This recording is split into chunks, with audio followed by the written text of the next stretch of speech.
Imagine waking up strapped to a wooden table. You're not a criminal, you're not sick. Your property, your body, your pain is not yours.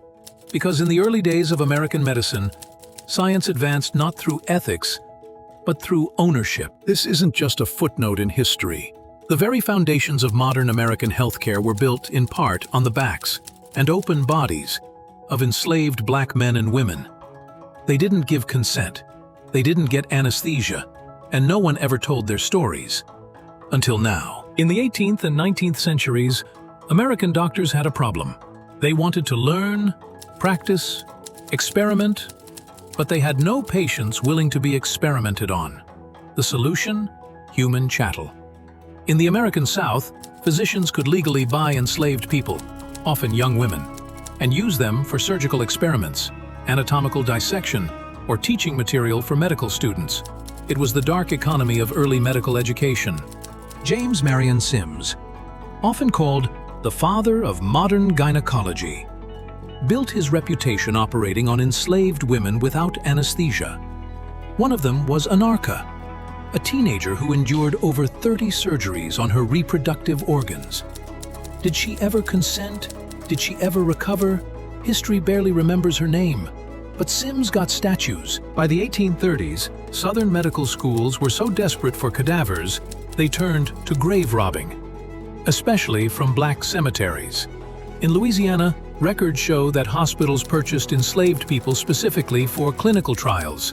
According to a 2016 study by Deirdre Cooper Owens, these practices were not fringe.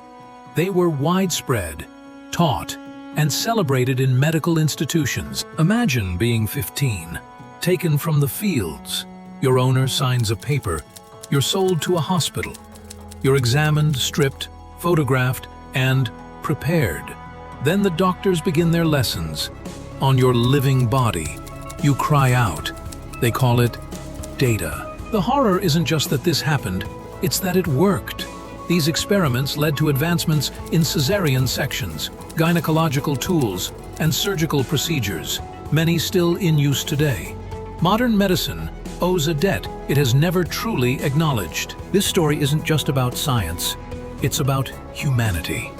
It's about how systems can justify anything in the name of progress. It's about how a scalpel in the wrong hands becomes a weapon, even in a hospital. But it's also about resistance, about women like Anarcha, Lucy, and Betsey, who endured unspeakable pain and in doing so, changed medicine forever. We like to think of medicine as pure, as healing. But behind the curtain of white coats and Latin phrases are bones buried in silence. To understand where we are, we have to reckon with how we got here. If this story moved you, speak their names, share this video, and subscribe to History We Trust, where the past isn't just remembered, it's revealed.